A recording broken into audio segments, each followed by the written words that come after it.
Good morning.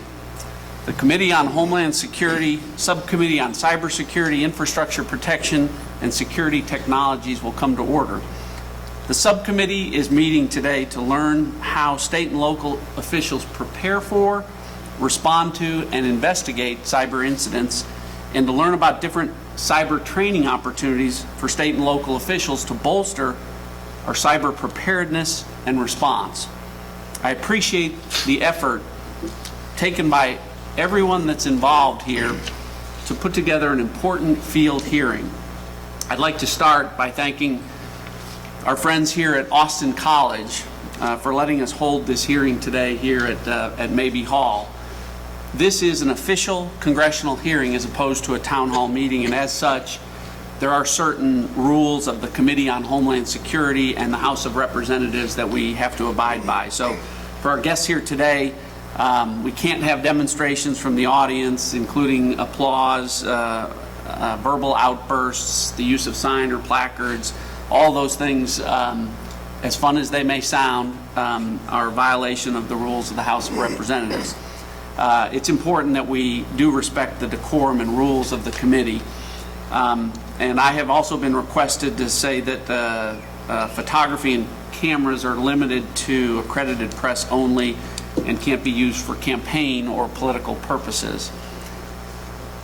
As Americans become more aware every single day as they turn on their computers and their televisions, our cyber threats are exponentially increasing. They come from criminal organizations, nation states like China, Russia, and Iran, and even terrorist groups like ISIS. These attackers don't only target federal networks, big banks, and national retail chains. They also hit towns and families and local businesses. So there is a great need to address cybersecurity at the state and local level.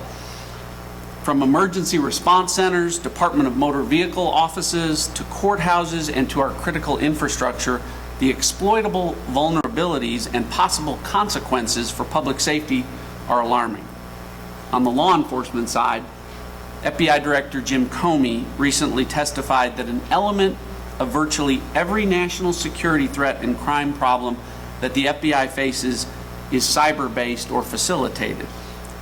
It's incredible that federal law enforcement is seeing a cyber element to almost every single crime. And because society is increasingly connected, we can be certain that our state and local and law enforcement are seeing the same trend, arguably with even fewer tools to address it. It no longer takes a sophisticated cyber criminal to compromise sensitive information from companies and from everyday Americans, and law enforcement is seeing a cyber element to almost every crime. It's vital that state and local law enforcement, prosecutors, and judges all be properly trained to respond to cybercrime and to protect the American people.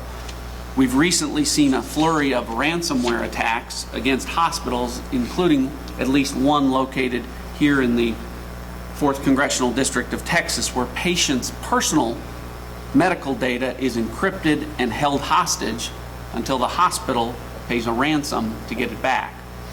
And as reports indicate, cyber attacks against emergency workers are spiking and will continue to rise.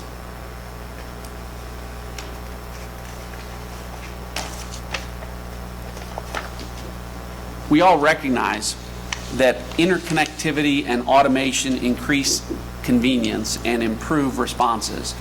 Emergency services are just one area where automation and interconnectivity provide clear benefits to us all. But while these technologies increase in efficiency and cut costs, they do present new risks that, if exploited, could bring vital emergency services and our critical infrastructure to a halt.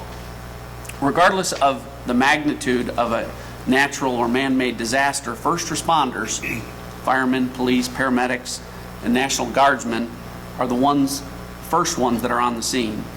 Their ability to communicate and to execute key command and control responsibilities during an incident often depends entirely on internet-enabled technologies. As we examine cyber preparedness and response at the state and local level, I'm pleased that we're joined by a number of distinguished witnesses this morning who are at the tip of the spear in this effort. I look forward to hearing about how they're preparing for, responding to, and mitigating and investigating the threats that we face right now in cyberspace. I'm also pleased that this hearing is taking place not in the halls of Congress today, but right here in the 4th Congressional District of Texas, the first ever congressional hearing here in Grayson County.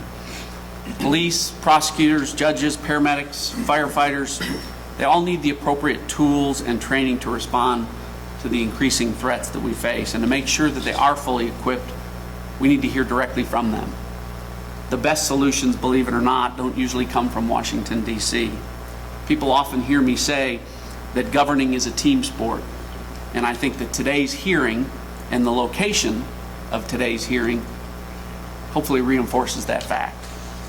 As chairman of this subcommittee, I have been closely examining these challenges. I will continue to lead efforts in Congress to strengthen our nation's cyber defenses and to provide for the common defense against these national security threats. Last fall, I authored and moved legislation to strengthen state and local cybercrime fighting efforts. Specifically, the legislation would support the National Computer Forensics Institute, or NCFI, which is run by the United States Secret Service, and provides greatly needed cyber forensics training to state and local law enforcement across the country, including those right here in Texas's 4th District. In fact, we're pleased today that one of our witnesses, former Greenville Detective Don Waddell, was trained at the NCFI.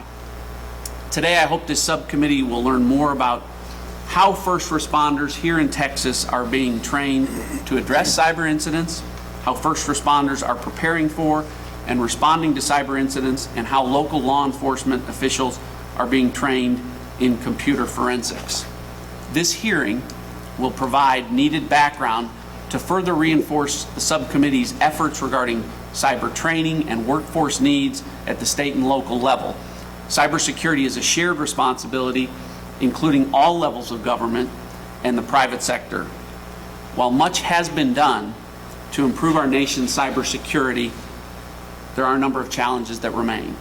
I look forward to hearing from our witnesses today as we consider ways to address those challenges.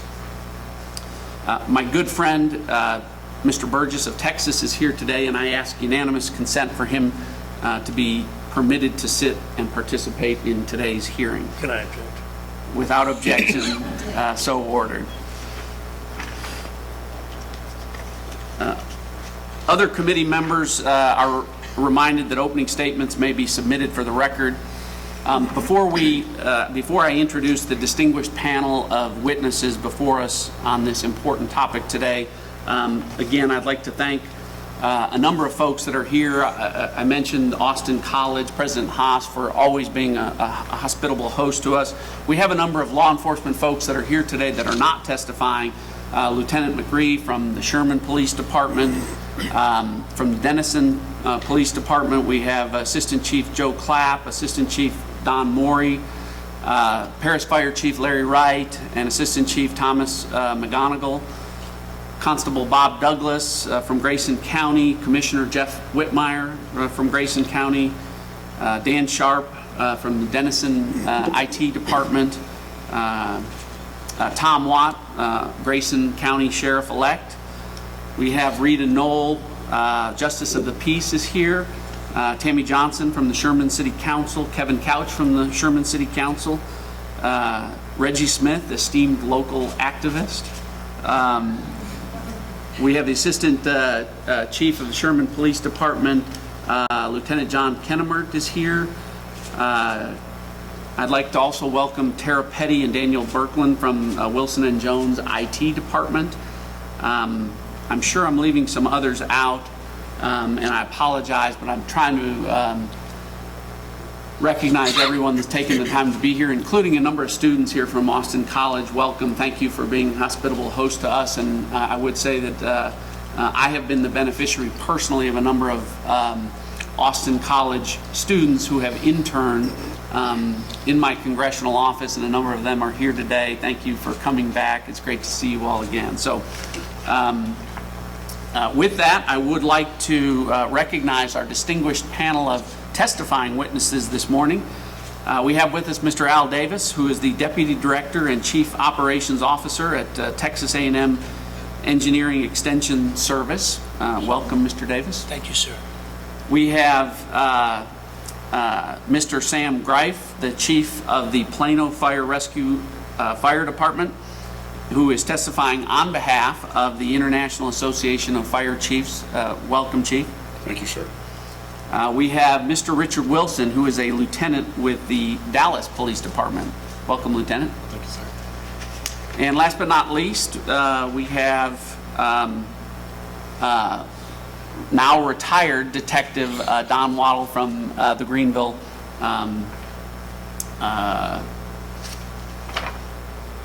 Department of Police Department, Greenville Police Department. Thanks, sir. Very good. All right.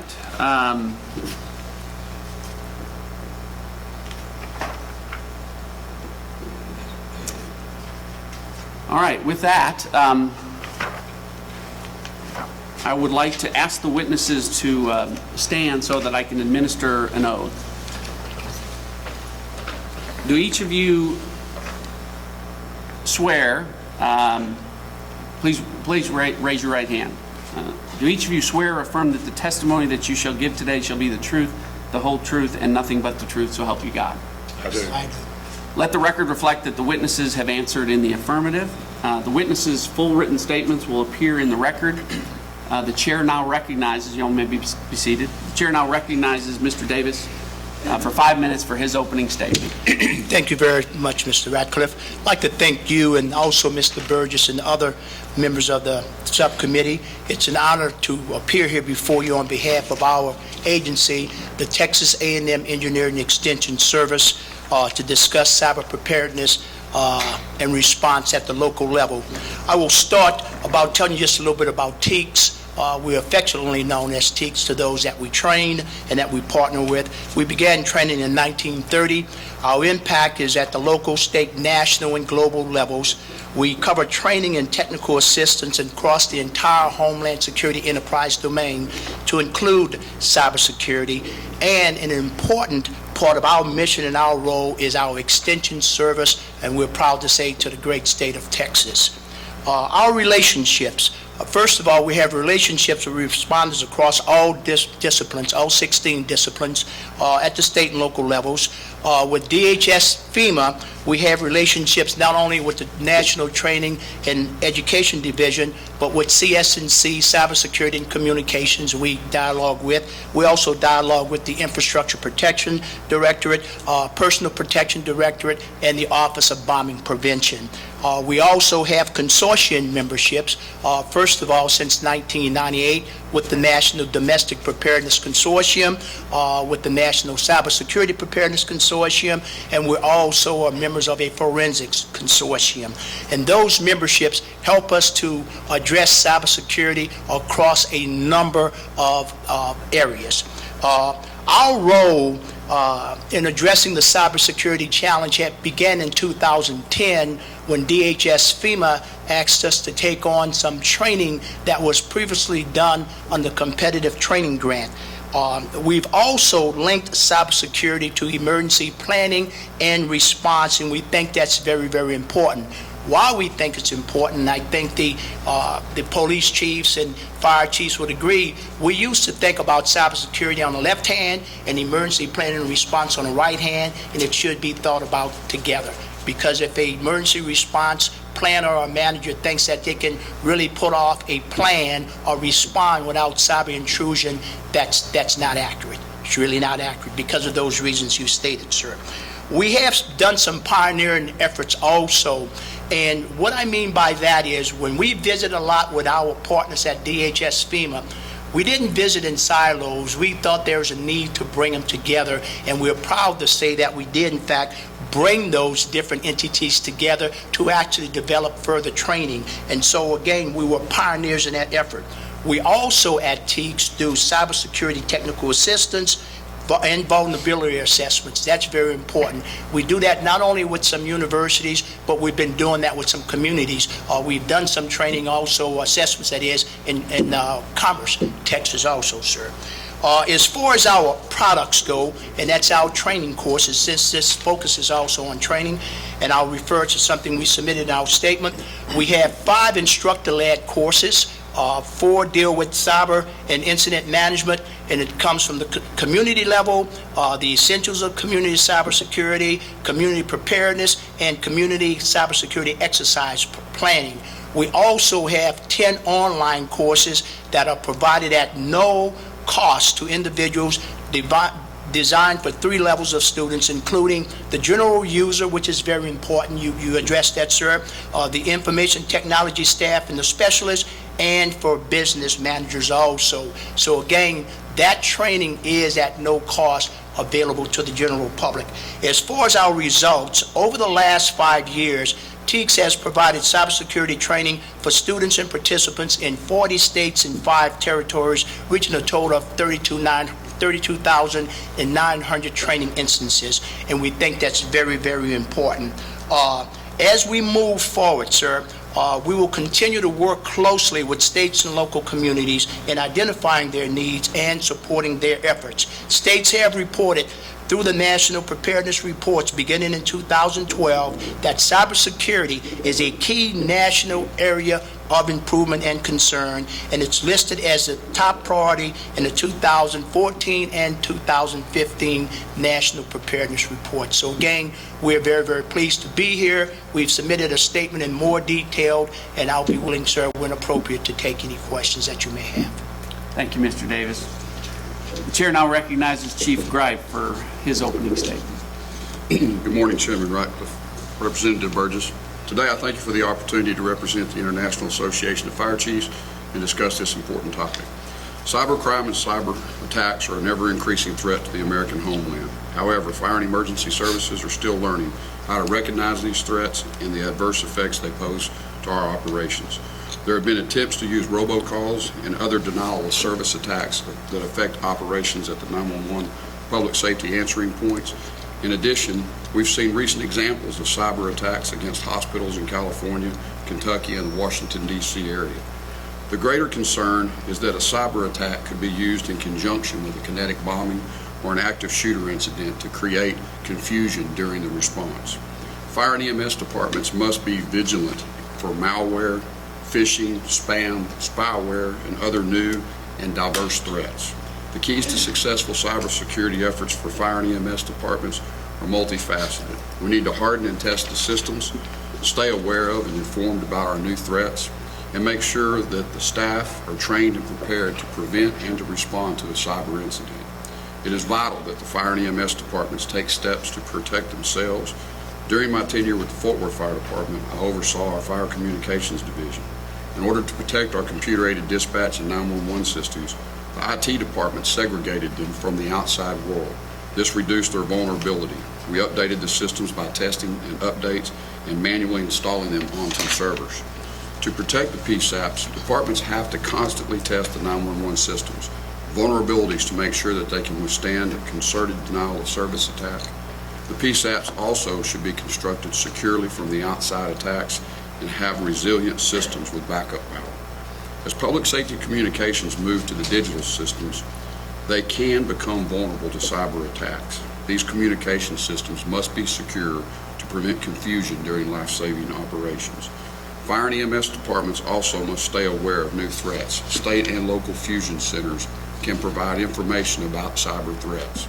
In addition, the Federal Information Sharing Network, like the Home Security Information Network, are good sources of cyber information for fire and EMS chiefs. Fire and EMS chiefs also should develop close working relationships with their local law enforcement, emergency managers, IT departments, and the surrounding jurisdictions. In Fort Worth, I worked with the local police intelligence unit to stay aware of these threats. In Plano, I meet monthly with the police chief, the public safety communications director, the emergency management director, and among our discussions is how to improve and secure our communication systems. Major events require regional planning. For Super Bowl 45 in 2011, we developed a multi-county consortium, developed a communications plan that actually included response to cyber terrorism. Finally, training and exercises are key to preventing and responding to an incident. Antivirus software must be kept up to date. Staff should adopt preparedness and a culture to not click on any links to malware, spyware, or other threats. Fire and EMS chiefs also can study the effects of cyber attacks and other public safety and private organizations and learn how to mitigate the consequences before they occur. The federal government can be an important partner in an effective cybersecurity regime. Many fire departments are not aware of the threat that they face. DHS can work with the U.S. Fire Administration and the National Fire Academy to develop standards and training for all fire and EMS departments. The I-Chiefs recommends that the U.S. Fire Administration's budget be restored to the fiscal levels of 2011, which were $45.6 million in order to facilitate this type of educational effort. In addition, DHS can continue to fund the State Homeland Security Grant Program and Urban Area Security Initiative, also known as UASI. These programs support fusion center operations. In addition, these grants can be used to fund cyber components to regional training and exercises. Unfortunately, the administration's fiscal 2017 budget request would impose draconian cuts on these programs. The State Homeland Security Grant Program would be cut by more than 50%, and the UASI program would be cut by 45%. We recommend that these programs be funded at least to the fiscal year 2016 level of $467 million for State Homeland Security Grant Program and $600 million for UASI. Thank you for the opportunity to represent the Fire and Emergency Services at today's hearing. Local fire and EMS departments must take necessary precautions to protect themselves from this new and emerging threat. In addition, the federal government can provide critical information, education, and practical training about the threat of cyber attacks. I look forward to answering any questions you guys may have on this extremely important topic. Thank you, Chief Greif. The chair now recognizes Lieutenant Wilson for his opening statement. Good morning, sir. Chairman Ratcliffe, Mr. Burgess, I thank you and Ranking Member Richmond for the opportunity to testify today. The challenges faced by law enforcement at the local level in preparing for preventing cyber attacks are on the rise, and they continue to be difficult. While all Americans recognize our dependence on the internet and telecommunication devices to stay connected with the world, this increasing level of connectivity has resulted in additional responsibilities for public officials and law enforcement to police the worldwide communications network without impeding communications between the members of our community. The first and perhaps most difficult challenge the Dallas Police Department and our community partners face today is our total reliance on computer networks for operational and investigative functions. This all-inclusive dependence allows us for a much greater negative impact on our abilities to perform our duties when these systems fail or become infected. Second, the extent of this connectivity enables persons and organizations with malicious intent to conduct cyber attacks from greater distances. This ability for a hacker to attack a system worldwide expands the list of possible suspects to all the world's population that possess a smartphone or a computer that's connected to the internet. Third, the quantity of information passing through all communications networks allows hackers to avoid the trained systems analysts and target their attacks to enter the networks at their weakest point by exploiting the lapses in security committed by an end user or a consumer of those electronics. Since cyber attacks recognize no state and local jurisdictional boundaries, public officials and corporate managers must coordinate their investigative and management processes to define their roles of all the partners involved. pace at which technology continues to advance is currently outpacing law enforcement's ability to educate its workforce to recognize and address cybercrime activity. For those officials that do recognize the necessity to increase security infrastructures and to choose to develop or subscribe to these cyber protection programs, the costs associated with these efforts often compete with funds required to maintain other essential tasks within the organizations, where the impact from these other functions can be more readily counted and observed by such measures as crime rates and response times to calls for service. For those states and local agencies that commit funds for hiring cyber-trained personnel, these agencies are often unable to compete financially with the compensation packages and programs offered by private corporations and our federal partners. Lastly, while most state and local agencies recognize their need to enhance the cyber training for their existing workforce, the growing demand for cybersecurity and cyber investigative training far exceeds the current class sizes and training opportunities. Cyber training is an expanding area of instruction that often provides training to state and local partners at a reduced cost or without tuition.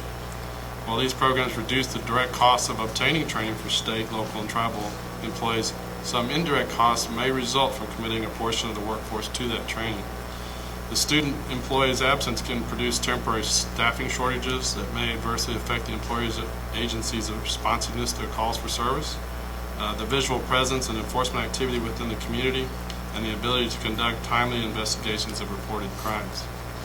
Due to the size and mission of the Dallas Police Department and the wide range of assignment-based duties performed by Dallas PD officers and civilians, supervisors within each division or unit are responsible for identifying those job-specific training needs beyond the state-mandated training requirements and obtaining instruction for all employees within their work group. Currently, a variety of on-site cyber training courses are offered by organizations such as the Federal Law Enforcement Training Center in Georgia, the National Computer Forensics Institute in Alabama, and even Abbott Laboratories in Illinois. Some examples of additional training that can be obtained online currently are the Search Online Training and the National White Collar Crime Center. There are also additional training and support programs offered by other DHS components, FEMA and ICE, as well as the Multi-State Information Sharing and Analysis Center. While detectives and analysts from the Dallas Fusion Center have been able to attend some of these training programs, there are always challenges for a first responder organization like the Dallas Police Department. As such, our core capabilities at the Dallas Fusion Center is always subject to staffing patterns, personnel changes, and other policy considerations.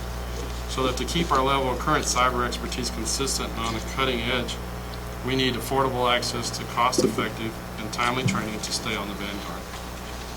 Having said that, I think that we can all agree that this challenge is one we face as a nation, not just in a select few states, regions, or even cities.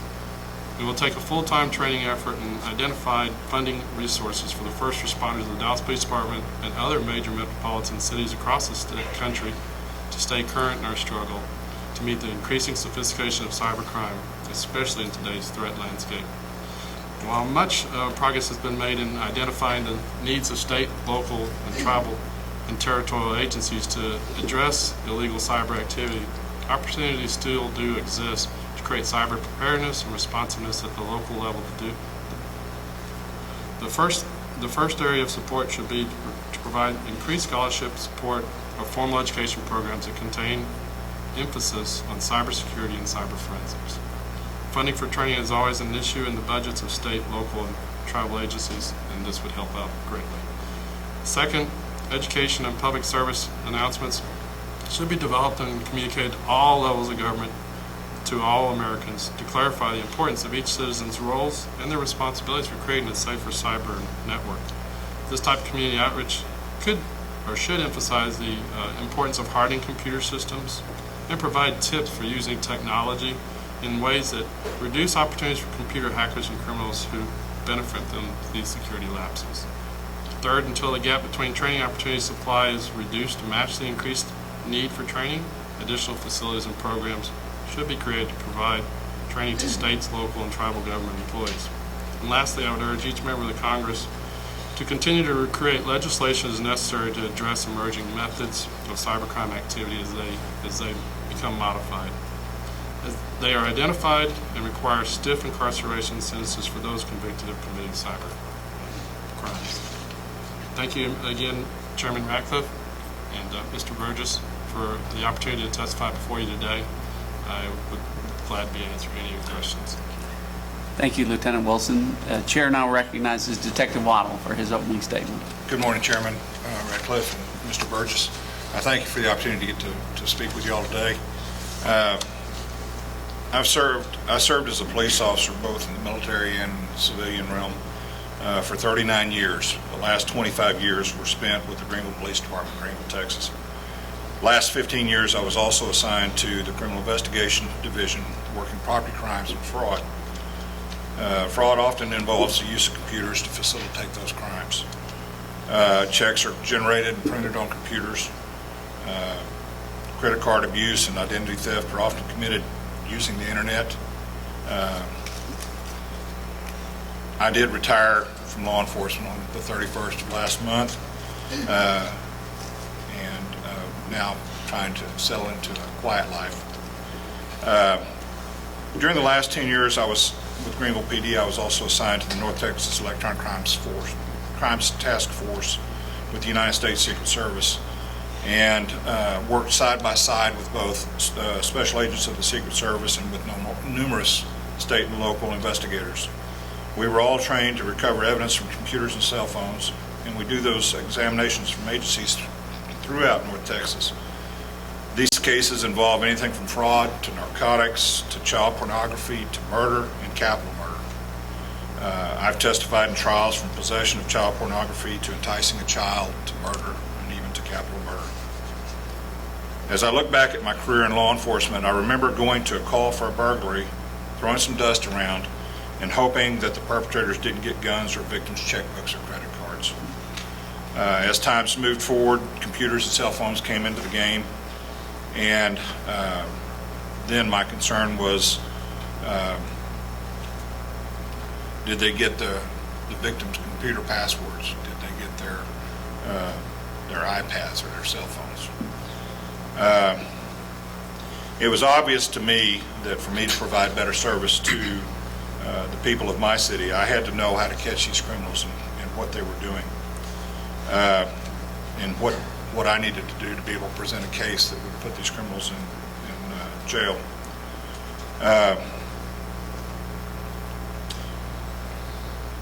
Computer crime investigation is not an inexpensive pursuit. All of the software programs that you use for doing the investigations are all very expensive. All of them have licenses that have to be renewed every year. And the monetary cost to a city of my size could be anywhere from $300 a year to tens of thousands of dollars a year for both the software and the equipment to do these investigations. And we needed help. There was no way that we were going to be able to do that. And that's where the Secret Service and the federal government had stepped in, and they helped us help our citizens with providing us with training, equipment, and expertise. Because of the training I received, I became a more valuable asset to my department. I was sought out by other detectives for help with their investigations. In major crimes, I've used the training I've received to assist with murder investigations by mapping out locations perpetrators used to hide their victims' bodies, or to helping detectives plot computer searches that outlined their case to intelligence for narcotics investigators. I'm also called on to assist other local agencies with their investigations. They've used the information I provided to prepare their cases for prosecution. I'm also called on by prosecutors to answer questions regarding computer crime. Had I not had this training, I would not have made the new contacts that I had. It would have been very beneficial for me. In early 2006, I went to the United States Secret Service office, Dallas field office, to drop off a computer for an examination. I knew nothing about computers at that time. If I had a problem with my computer, I called my son and he would tell me how to get through it. I spoke with Bob Sheffield, who was the head of the Electronic Crimes Special Agent Program there in the Dallas field office, and the North Texas Electronic Crimes Task Force commander there at the Dallas field office. and was telling him how interested I was in learning about forensics. He plainly said, "We can do that for you." And I went to the Federal Law Enforcement Training Center in Brunswick, Georgia for 6 weeks learning about computers and computer forensics. This was prior to the National Computer Forensics Institute being opened. And in that training, I learned what a computer was, what the components in the computer were, what their purposes were in the overall operation of the computer. And I learned how to look for evidence in crime. After that, I went to the National Computer Forensics Institute in Hoover, Alabama, and I started going to training there and went to advanced forensics training there. I went to the first class, which was one of the very first classes at the Institute of any kind. And so there was a little bit of tweaking that needed to be done, and it was done, and I went back and learned a great deal towards helping me towards my computer forensics. I also went to Mobile Device Data Recovery School, or MDDR, which is cell phone training. And also, just this last February, went to Mac forensic training there at NCFI. The NCFI has worked very hard to give state and local officers like me a good quality education and lots of tools for my toolbox, and are always there to answer questions. I can call up there at any time if I have a question about something, and there's somebody there that's going to be able to answer that question for me. The instructors that they have are all very good experts in their field, and they work very hard to provide all of us with the proper training that we need to be able to do our jobs. And they don't have to be on a level that's above our heads. They talk to us just like we're country folk.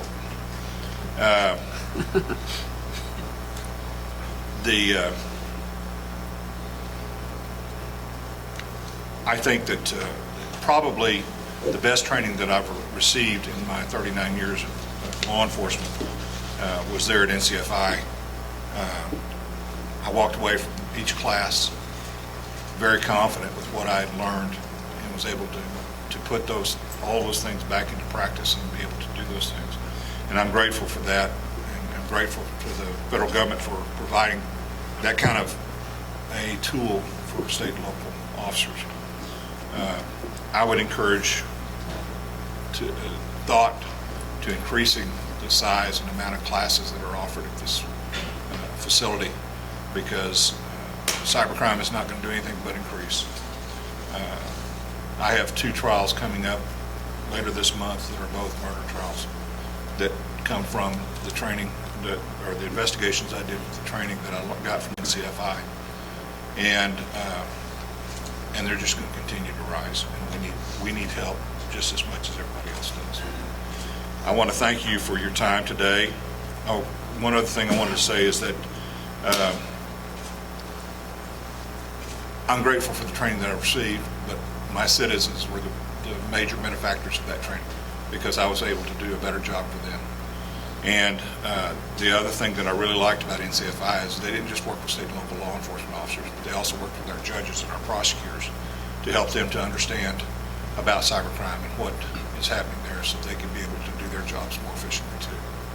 I'm thankful for the time that y'all have given me to talk today, and I appreciate the opportunity that I have to say something about such a good program. Thank you, Detective Waddell. I will now recognize myself for an initial round of questions for our distinguished panel. Let me start with you, Mr. Davis. As you know, prior running, being elected to Congress, I served on the advisory board at TEEX, and so very familiar with your organization. It's the largest Homeland Security training facility in the world. I think some 200,000 folks a year. Yes, sir, that we have trained. That is exactly correct. Yeah. So just a terrific organization, and again, thankful that you're here today. So in your capacity there at TEEX, I'd be interested in your perspectives on what are the key challenges with cybersecurity training at the local level going forward? Yes, sir. Thank you, first of all, sir, for your comments regarding TEEX, because we are servants and extension is part of our mission. I would think that from my perspective is the awareness issue that training is available, that is DHS, FEMA funded training, sir. I reeled off some numbers of 32,000 that we've trained across the United States. But when we look at what portion of those numbers come from the state of Texas, for example, or if I go to state and local districts, those numbers are very, very small. So I think the issue is the awareness in accessing that training that's available. One of my fellow panel members mentioned the need for training, and of course I've passed my cards out here, but the issue, we go to those jurisdictions, so they don't have to spend any money sending them to us. We do direct delivery, face-to-face training. So the short answer to your question is awareness and accessing. Not access, but accessing. So as a follow-up, because as you know from just even here in this audience, there's a whole bunch of local communities represented that could be the beneficiaries of that type of cyber training that TEEX offers. So how can they get it? Yes, sir. We have online training, which www.teeks.org. If you go on our website, you will see a section on cybersecurity training, and anyone that's in this audience can, in fact, access that training, sir, online. And so, follow-up question, is TEEX right now in a position to, or how is TEEX leveraging any relationships or partnerships with the Department of Homeland Security at the national level? Yes, sir, we are. And I had some details of my statement, but first of all, we think it's always important to address any issue as a team. I think you used the team sport analogy there. There's recently been a reorganization of several entities at the DHS level to become more operationalized, okay? I'm proud to say there's a young lady here with me today, Ms. Rebecca Tate. When we started doing cyber training back in 2010, we visited first with our program manager. Back then, it was also called NCS, the National Cybersecurity Division, and the Infrastructure Protection Directorate. We went to them to talk about those things we were hearing from state and locals. So we met with them on a regular basis to actually find out what training needs did they see at the national level. And I'm proud to say we're on our third course now that's a result of that collaboration. We piloted a recent course in the states of Utah and Rhode Island that brings cyber and infrastructure protection together, and that's a direct result of our collaborations with those folks in DHS FEMA. Terrific, thank you. Chief Greif, let me turn to you. You bring to us today a wealth of professional experience with different public safety organizations. I know you're here today as a spokesman for the IAFC. So let me ask you, Congressman Burgess and I and others in Washington and at the national level talk a lot about the importance and the need for coordination across critical infrastructure sectors to encourage cyber resilience. How are those efforts, or how do those efforts impact public safety organizations at the state and local level like you've been involved with? Well, for example, when we have fusion centers that are often funded through the Office of Emergency Communications, those fusion centers allow all of the common agencies or necessary agencies to mitigate any type of emergency situation to come together. We're all stakeholders. The more we're coming together and sharing of information with one another would be one example of how that benefits us at the national level, and the funding that trickles down to the local jurisdictions. As I said earlier about the Super Bowl, I had no idea until I was put on that committee just what all goes into a major event like that from a planning standpoint, and how all the different agencies throughout the 4-county region came together, and we met monthly for a year just on my subcommittee, which was communications. And a big effort was talking about all the resources that were available to us, and protection as well as workarounds, what to do in case something went wrong. So, and I'm glad you mentioned that, because as a follow-up and in your testimony, you talked about it being, worthwhile to study the effects of cyber attacks on public safety organizations. Are you aware of anyone that's putting together sort of a best practices with respect to public safety organizations and their cybersecurity practices? One of the efforts that's underway is I'm on the board of directors for the International CAD Consortium, which is a public safety communications agency that DHS has actually sent members to a few times through the years. We meet annually, and there's a panel of experts. It's made up of IT personnel, information technologies people, as well as fire, police, EMS, and they're working on a document just like that came out of our last year's meeting that we had. So we're certainly, it's on the forefront of our conscience. We're doing everything we can. I think to piggyback to Mr. Davis's comments, it's not only understanding what's out there, because there is some wonderful training available, it's getting personnel to understand it, the fire and the police especially. I'm going to speak to my brethren, that we understand the necessity for us to get involved in the critical questions we need to be asking about our own processes. Terrific. I noticed in your testimony you talked about segregating the CAD and the 911 systems for security purposes. Is that common? I can't say for sure because I've only been a part of 2 jurisdictions, and I don't want to get too specific, but I don't believe that it's widely spread. Okay. We were very cautious where I came from. We wanted to make sure that we took all reasonable means, even though that added some complexities to day-to-day life. The more you secure something, the harder it is sometimes to operate it or update it, but we felt it was worth the trouble to keep it segregated from the outside world. Terrific, thank you.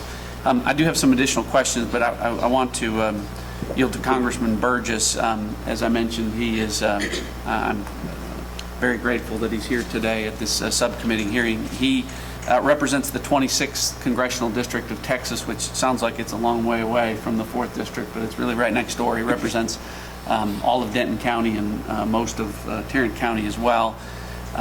He serves on the Energy and Commerce Committee, and in that capacity he also is the chairman of the Subcommittee on Commerce, Manufacturing, and Trade.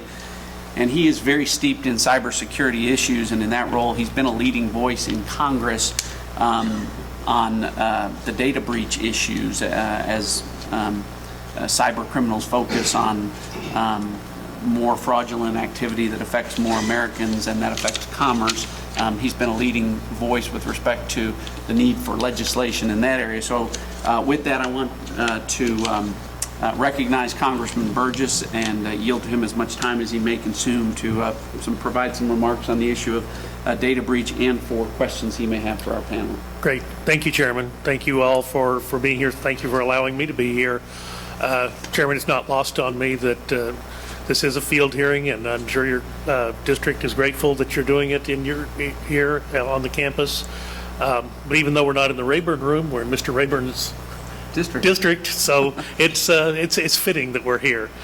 I do serve as the chairman of the Commerce, Manufacturing, and Trade Subcommittee. We are concerned about data breach episodes that have occurred and the consequent notification that is or should be required for the protection of the consumer when these breaches do occur. So while Chairman Ratcliffe's Homeland Security Committee and Subcommittee deals with the .gov side of the world, we deal with the .com side of the world. But as I tell people all of the time, it doesn't really matter.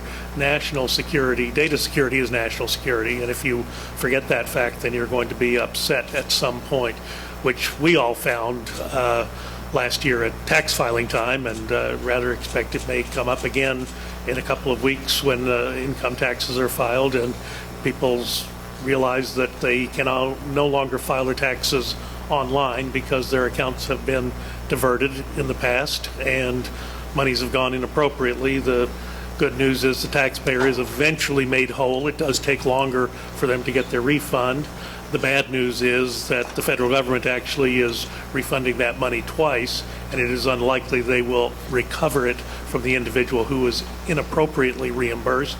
And this is no surprise because of the behavior of someone who would do that. Sometimes they overestimate the amount of money that they are due in that reimbursement. So it's kind of like a double whammy for the IRS. And I know we got a ton of calls on that last April 15th.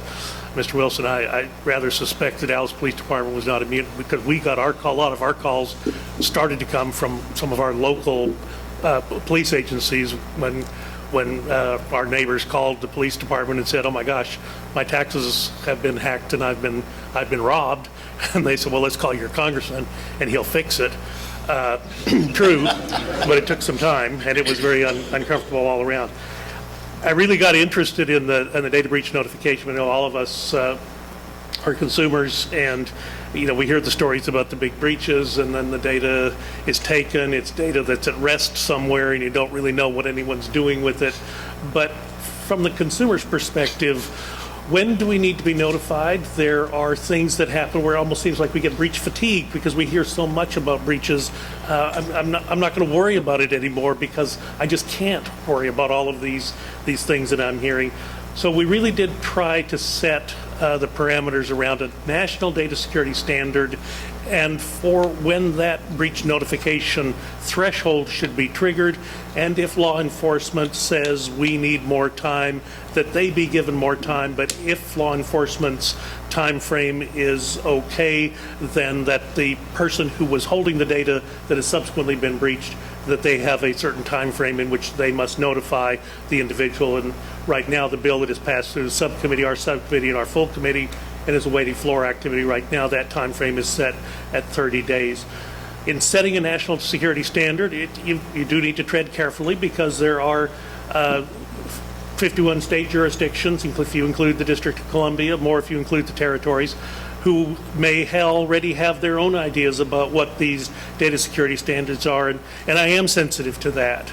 The Commerce Clause is sometimes overused and overinterpreted by the federal government, but this is one of those times when I try to envision the founding fathers sitting down and writing those Article 1 provisions, one of the powers of the Congress, and the regulation of interstate commerce and the trade between the Indian tribes.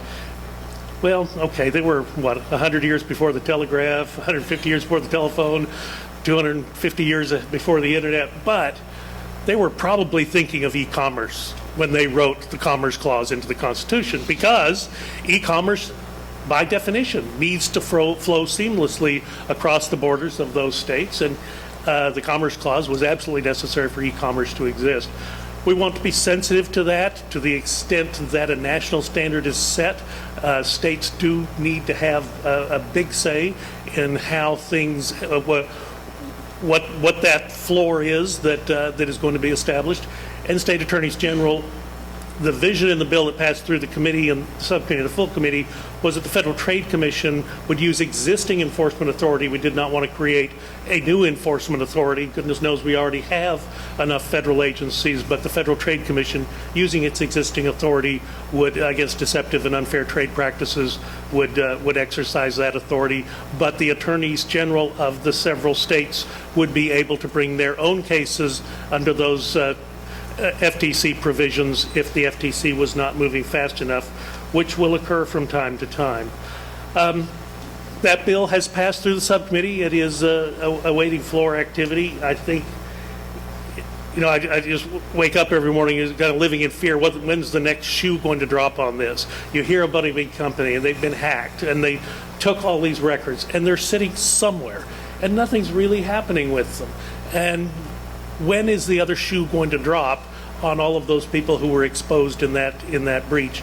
And the other thing that we really have just begun to scratch the surface on in our subcommittee, and I know Chairman Ratcliffe will work on it in his subcommittee, or is working on it in his subcommittee as well, but it's terribly frightening to me as a physician to think about the denial of service activity that has been hitting some healthcare organizations, to think of having a fragile medical patient in the ICU and you walk in the morning and you say, hey, may I see the chart for the overnight vital signs of my patient? And they, I'm sorry, sir, it's been encrypted and we don't have the key.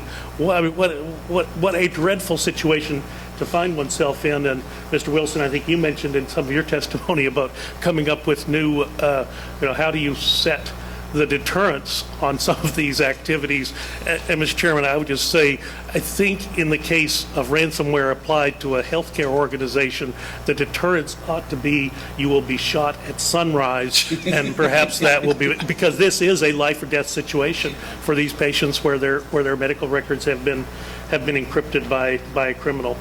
But again, very useful panel for me. We do a Emergency Preparedness Summit in my district, usually in April of every year. I'll be doing one in a couple of weeks. Of course, we live here in an area where severe weather can happen in the month of April. It can happen any month, as we've learned this year, but April is when we're most at risk for that.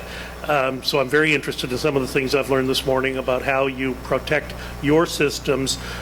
Yeah, you conflate a denial of service activity with a Super Bowl, and that is a big deal. And the criminal mind is just things spring from it all the time, and you just can't help but wonder what criminals might be thinking about.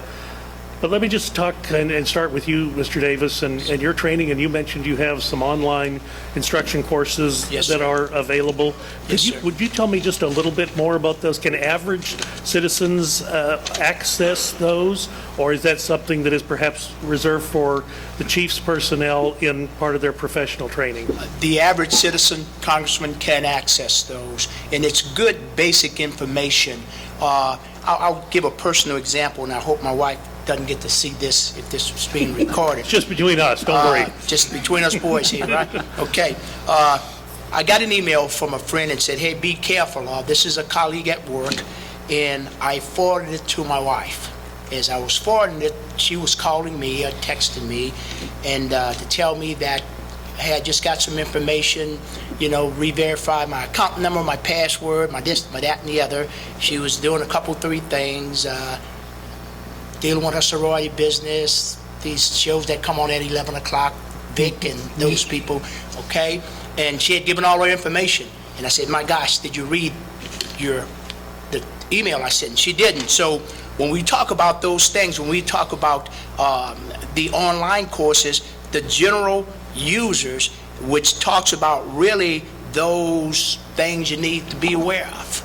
Okay, and I'm more sensitized. Even when I get busy and I'm looking at an email, and if I don't recognize somebody, I get more emails from haunt auctioneers. Go pick up your money at the bank.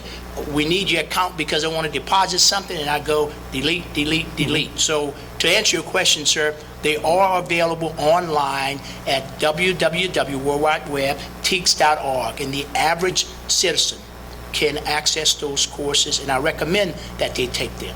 Also, lastly, let me say, there are 3 states right now, Arkansas, Louisiana, and Wyoming, and also a college, Fresno Pacific University.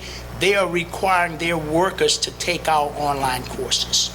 So part of my question then is, and then do you provide some credential for the person who has satisfactorily completed the... Yes, sir. They get a certificate for completing an online course. And I think more importantly for the certificate, they gain some knowledge that they can spread around geometrically on how to protect their own information. Seems like it would be a useful thing for a homeowner's insurance policy to perhaps give, sometimes we'll give a break to someone who takes a defensive driving course on their automobile insurance. This might be one of those places where an insurance company might want to be proactive, and I'm glad that you're providing the services. Yes, sir. Is there a charge? There's no charge, sir, but I think you've just given us an idea, right, Ms. Tate, to really reach out to insurance companies to say, hey, here's an idea here, because you're right, I've done that for my daughters to get that discount. Dad doesn't teach them to drive. I pay somebody with more hair than mine. Yeah, very wise.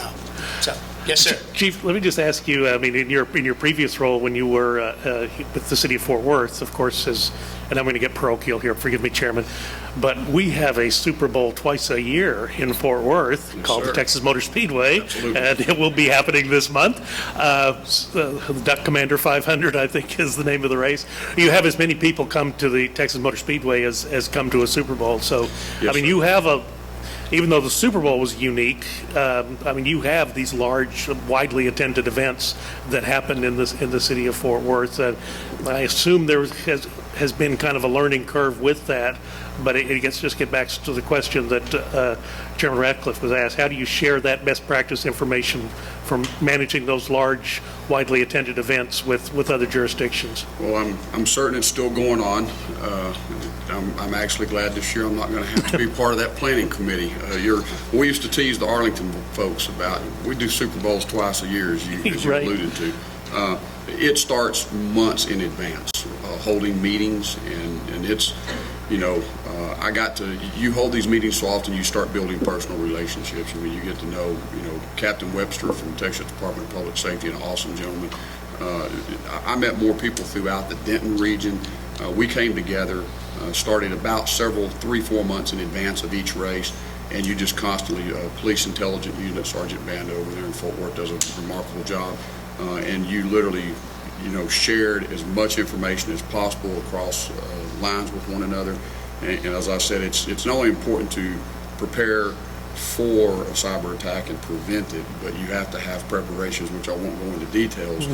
But what do you do when one actually occurs and it just so happens to coincide with an emergency event? You need to have backup plans. You have to have that plan B, and those are those types of meetings that, it's a mini fusion center, if you will, that comes together, and we sit there and spitball and come up with ways to mitigate and or prevent those events. So it's just a series of meetings, sir. You just have to stay on top of it.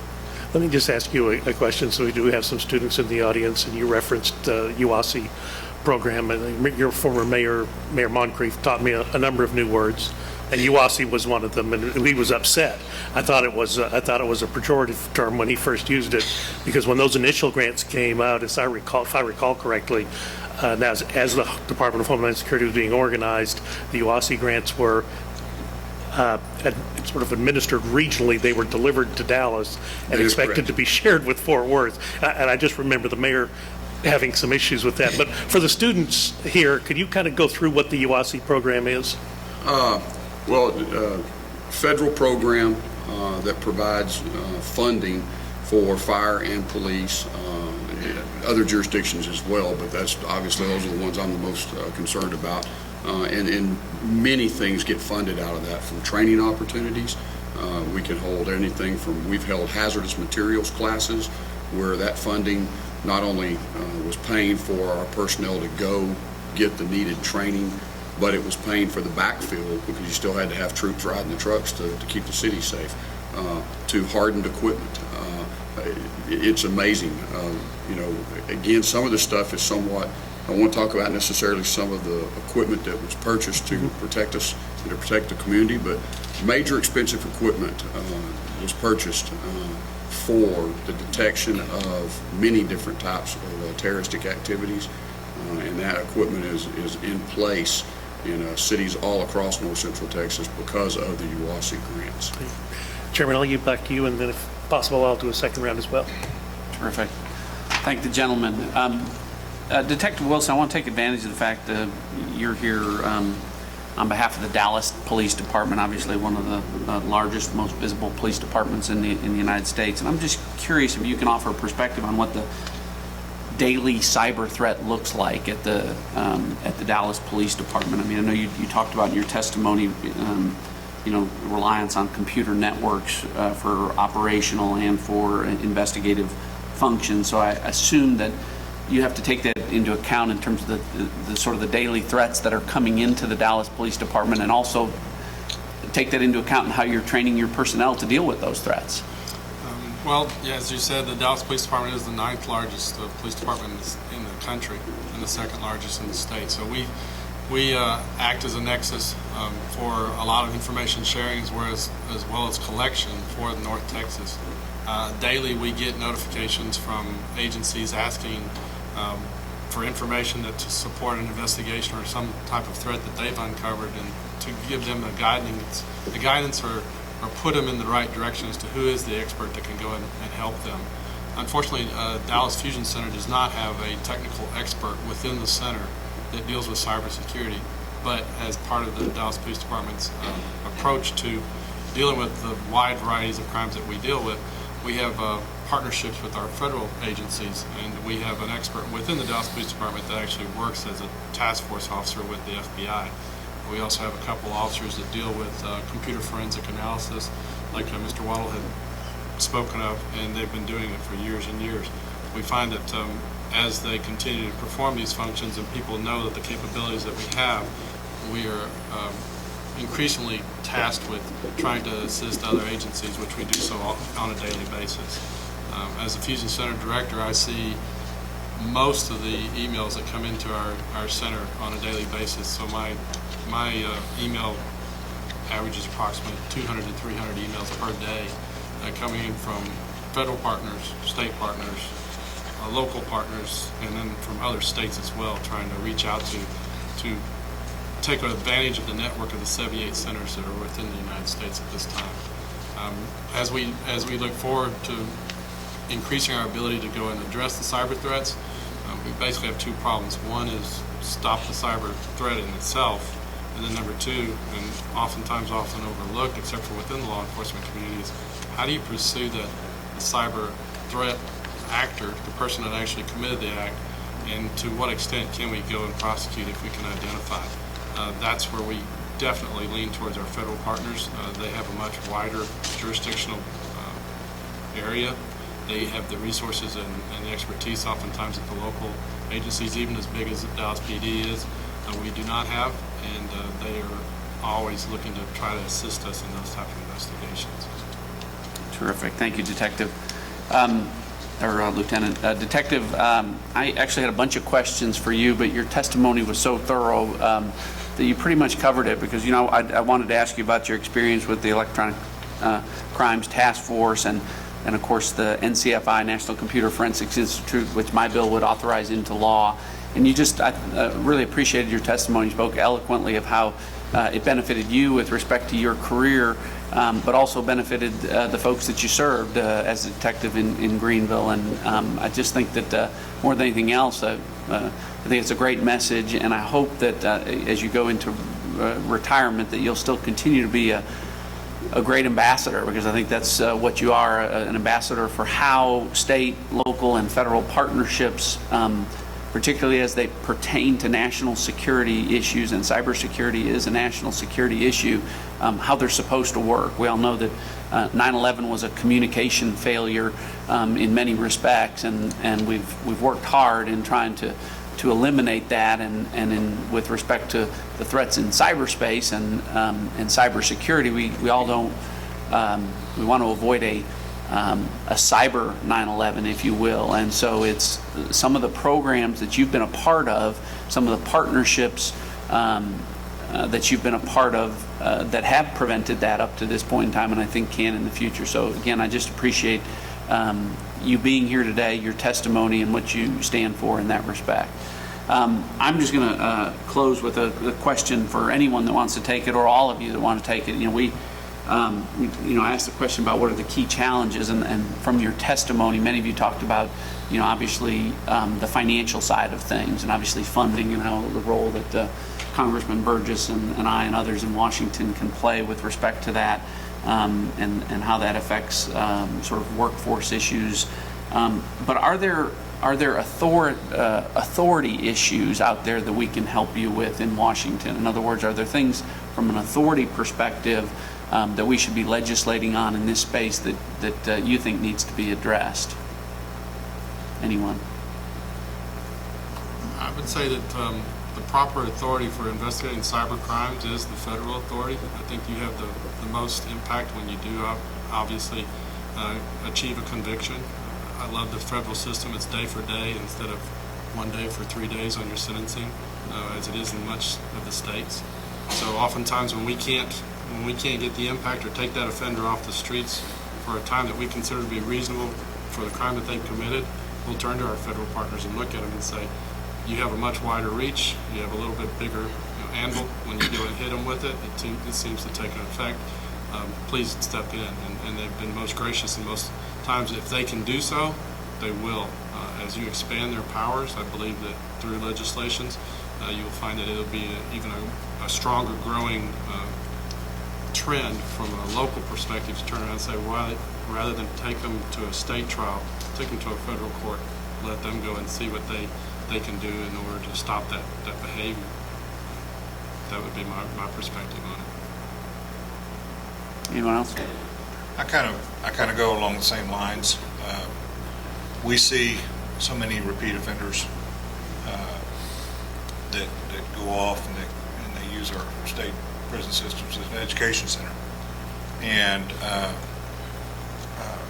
I think that we have to be stiffer in our punishments towards these offenders because of the amount of damage that they do monetarily and even physically to people.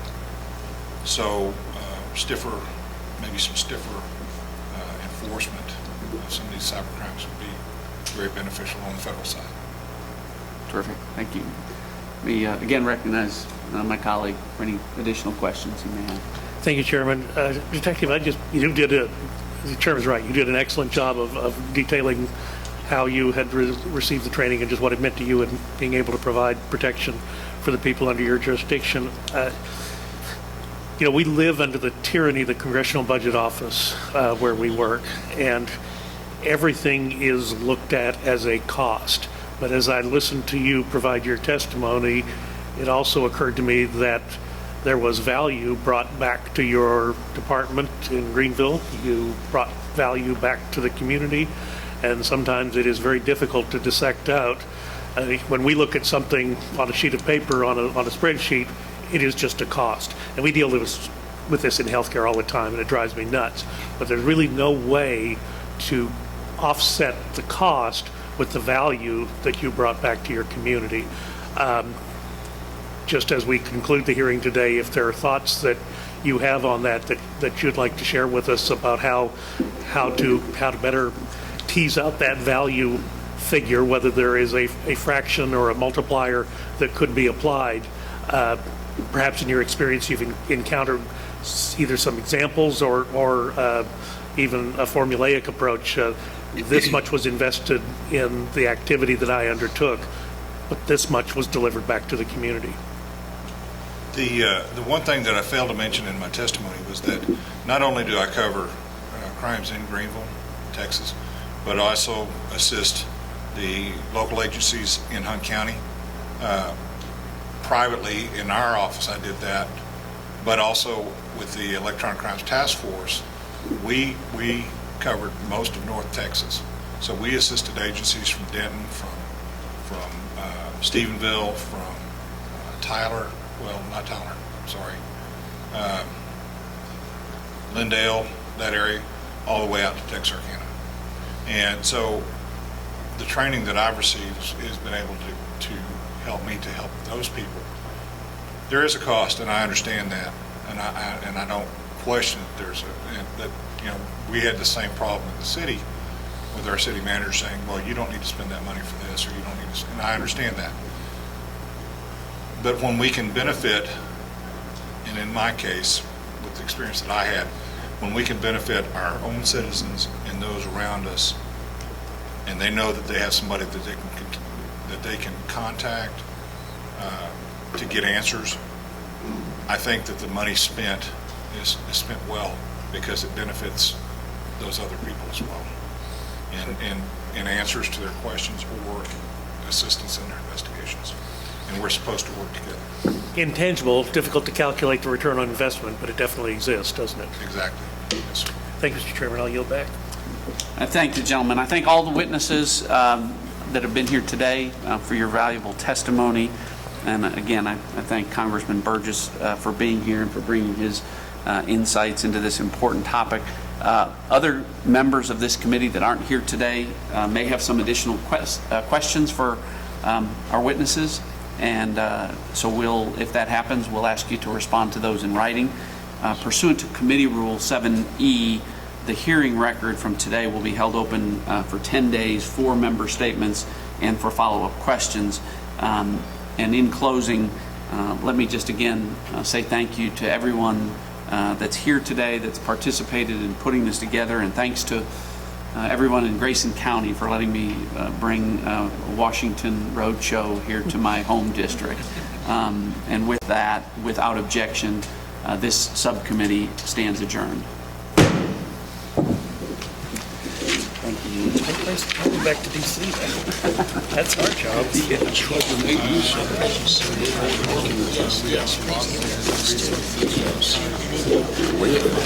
I don't know if you're going to run. I'm taking my subcommittee down here for lunch. Yes. My previous department and my current department. Probably ought to go there and save you a very position. Thank you so much. Yes, I All's good at my house. My 16-year-old got her braces off yesterday, so there's general happiness around the place. My wife knows that she doesn't have to deal with that issue anymore, and the costs associated with it, and who knows how long happiness in a 16-year-old girl